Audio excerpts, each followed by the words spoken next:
Bonjour et bienvenue dans cette vidéo de présentation de l'installation des parties clientes d'IR Studio Enterprise Team Edition. On verra comment installer Data Architect et Business Architect.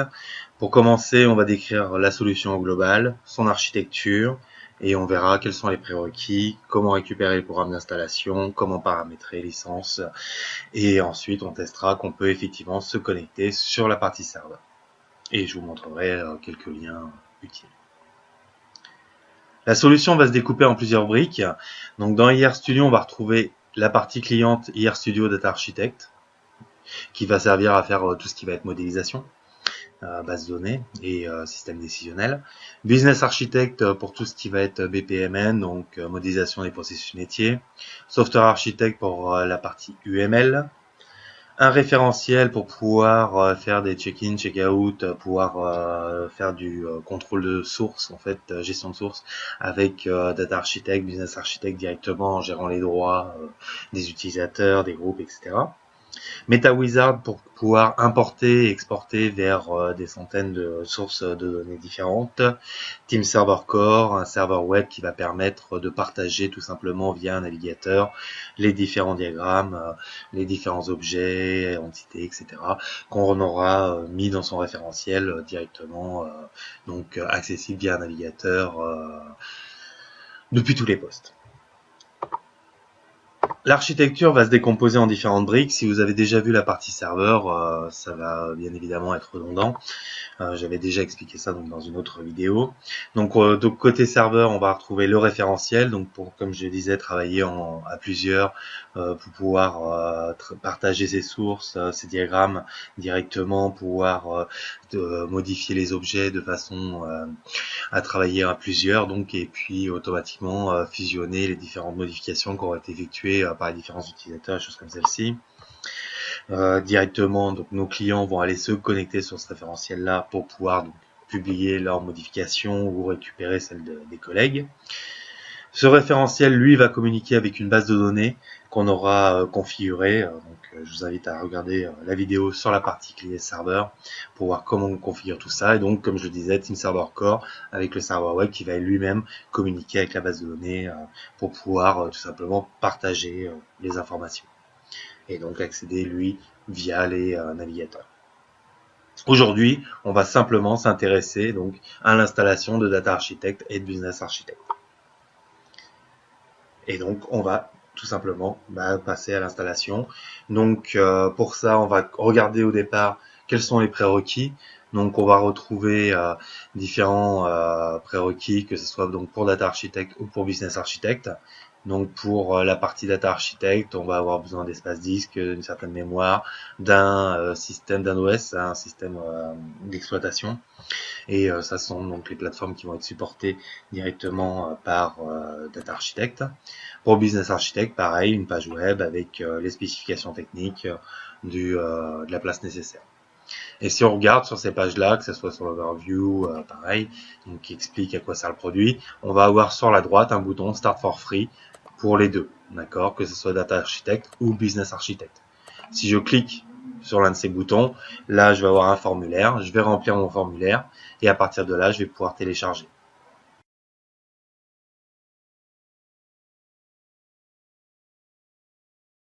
J'accepte. Alors bien sûr, vous lisez les termes et conditions. Si vous êtes d'accord, vous pouvez alors télécharger le produit.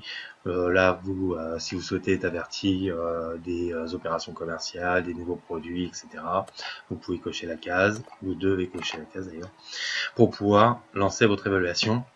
Et à partir de là, donc vous allez recevoir un email et également vous allez retrouver la page qui va vous permettre de télécharger le produit. D'accord. Donc on va faire exactement la même chose pour la partie Data Architect, de façon à pouvoir également télécharger le produit. Je coche les cases, Start for Free, je vais recevoir mon email, et donc j'ai mon lien pour télécharger, pour pouvoir downloader. Je clique, mon download se lance, j'enregistre. De la même façon, je fais la même chose pour Business Architect. Et une fois que je les aurai tous les deux sur ma machine, je procéderai à l'installation. Une fois les téléchargements terminés, on va retrouver deux fichiers. Le premier est l'archive avec IR Studio Data Architect. Je vais faire extraire tout. Hop, extraire. Où dedans on va retrouver l'installation 64 bits et l'installation 32 bits en fonction de justement comment on souhaite, quel client on veut installer.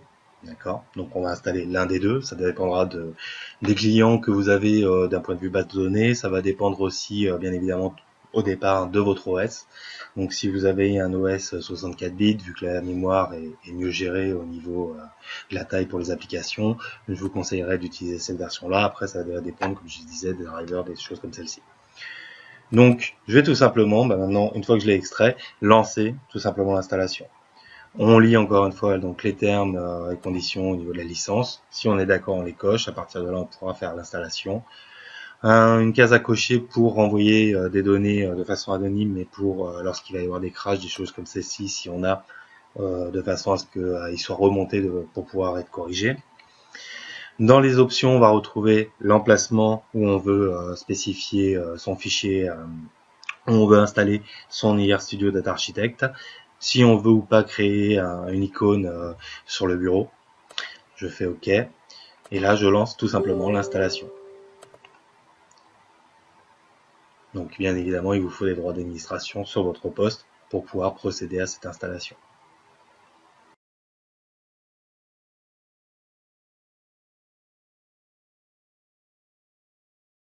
On vient d'apercevoir l'icône qui vient de s'ajouter sur le bureau. Les derniers éléments s'installent. Et là, il me précise que je dois redémarrer pour terminer l'installation. Je dis OK. Et je peux éventuellement le lancer ou le redémarrer comme il me le conseille. Si ça marche pas, redémarrer. Si ça marche, tant mieux. On va tenter.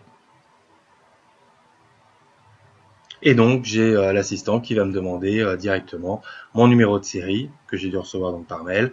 Et il va me falloir un compte chez Embarcadero Idera pour pouvoir tout simplement s'authentifier et pouvoir donc valider son installation. Si vous avez un proxy, par exemple, en fonction des proxys, des firewalls, des routeurs que vous pouvez avoir en entreprise, vous pouvez pas forcément, les applications ne peuvent pas forcément se connecter directement sur le serveur web. Si vous avez un proxy, donc ça va bloquer, ça va pas fonctionner en direct, vous aurez un message d'erreur. Et à partir de là, ce qu'on peut faire tout simplement, c'est cliquer sur le lien Use Web Registration pour pouvoir ouvrir un navigateur. Et avec votre navigateur, là, vous allez utiliser votre proxy. Vous pourrez du coup récupérer un fichier de licence et l'installer sur cette machine. Si vous n'avez pas de compte EDN, Embarcadero Developer Network, vous pouvez tout simplement également cliquer sur Create New Account et ça va vous ouvrir une page web pour pouvoir tout simplement créer votre compte. D'accord ? Là, je vais spécifier mon nom, mon prénom, un login name, etc. Et je vais pouvoir créer ce compte de façon à pouvoir enregistrer ma licence. D'accord ? Directement.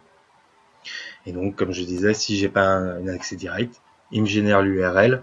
Soit je demande à l'ouvrir directement avec le navigateur par défaut, soit je copie l'URL, je le mets dans celui qui a mon proxy, et à partir de là, je vais pouvoir saisir mon numéro de série. Il va me mettre automatiquement la clé qui correspond à ma machine, à mon poste de travail. Donc si vous prenez une clé et que vous allez installer sur une autre machine, ça ne fonctionnera pas. Et lorsque je vais saisir mon numéro de série et cliquer sur suivant, il va me demander à nouveau le compte que j'aurais créé pour pouvoir justement enregistrer ma licence. Donc lorsqu'on regarde son email, on va retrouver effectivement son numéro de série, son nom de connexion, des choses comme celle-ci, et on va pouvoir directement le copier-coller pour pouvoir l'utiliser dans l'assistant. D'accord ? Je retourne sur mon navigateur, je colle mon numéro de série à ce niveau-là, je fais suivant.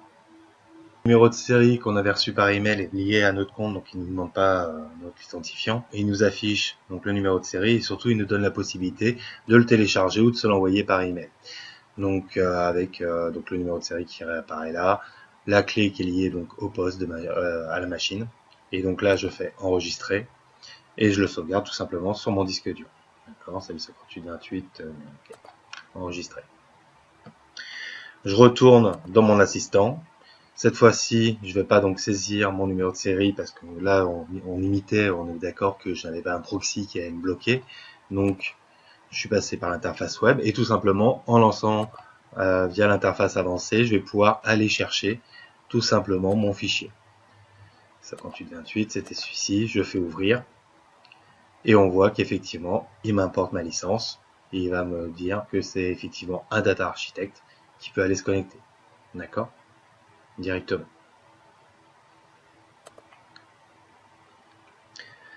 J'ai refermé l'assistant. On a bien notre data architect qui s'est lancé. Okay.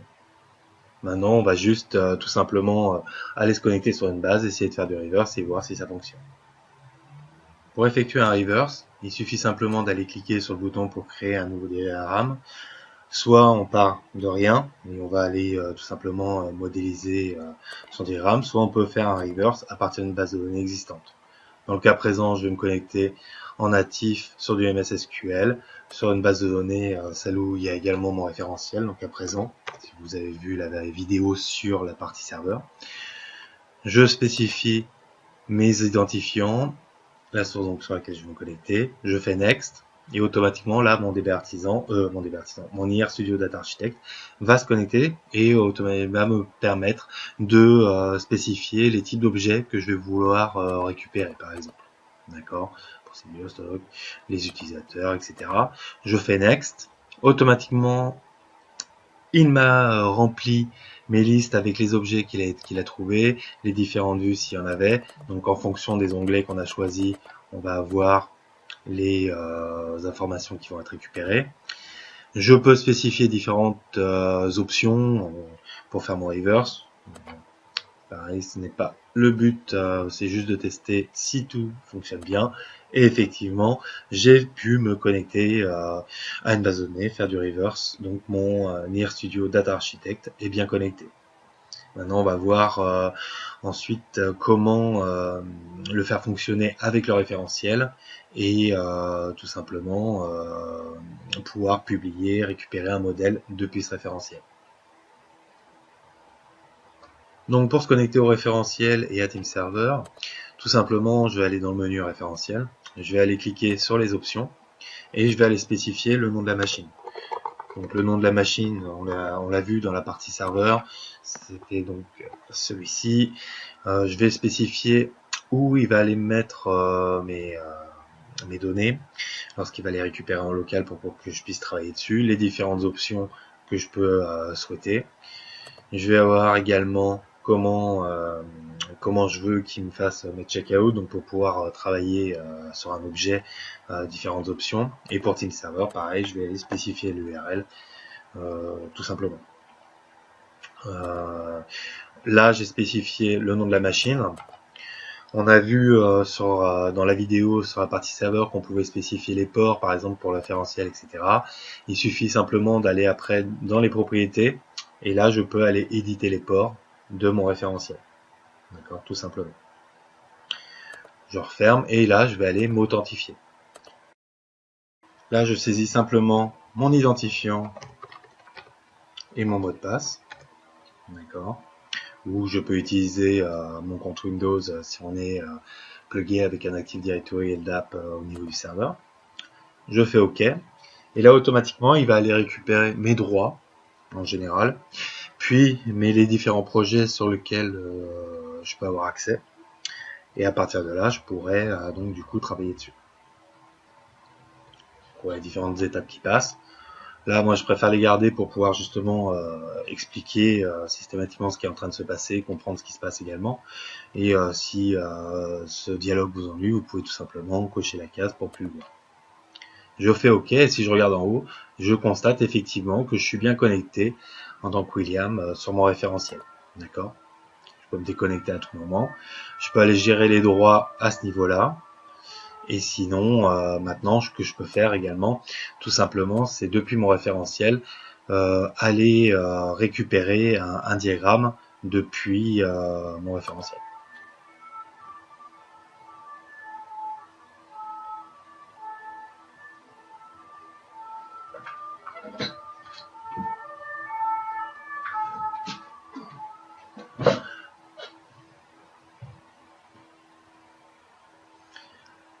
Je me suis connecté sur le référentiel et on récupère de façon donc automatique les différents projets qu'on pourrait avoir avec les différents modèles. Je peux lire les différents descriptifs, etc. Mes options pour mon checkout si je veux justement pouvoir effectuer des modifications directement dessus. Si je fais OK, automatiquement là il va aller me récupérer le diagramme et me le stocker sur ma machine. Et on voit effectivement les différentes étapes qui sont en train de se passer en arrière-plan. Je fais close et je retrouve bien effectivement le modèle que j'ai récupéré depuis mon team server avec les cadenas pour pouvoir après derrière au niveau des options faire des check-out, etc. On refera des check-in, vérifier l'historique, etc., etc. Donc tout se passe bien, tout est connecté correctement et voilà. On va passer maintenant à l'installation de IR Studio Business Architect sur le même principe et on va voir si ça fonctionne. Donc pour installer IR Studio Business Architect, je vais simplement retourner dans mon répertoire où je l'ai téléchargé. Je double-clique sur celui-ci. Même principe, la licence à lire et à valider si on est d'accord. Au niveau des options, le chemin où on veut installer, si on veut une icône sur le bureau, je fais OK. Je suis administrateur, je donne les droits pour faire l'installation. Donc là, je quitte en même temps. Je fais les deux choses en même temps.